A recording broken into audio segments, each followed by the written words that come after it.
ya kai masoyin manzan Allah, ka tsaya ka natsu ka saurare ni.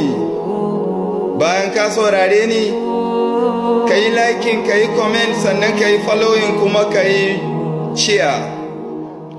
An yi wani masoyin manzan Allah sallallahu alaihi wasallam a Najeriya ya sai sabuwar mota naira miliyan 10 bayan kwana 3 da siyan wannan motar.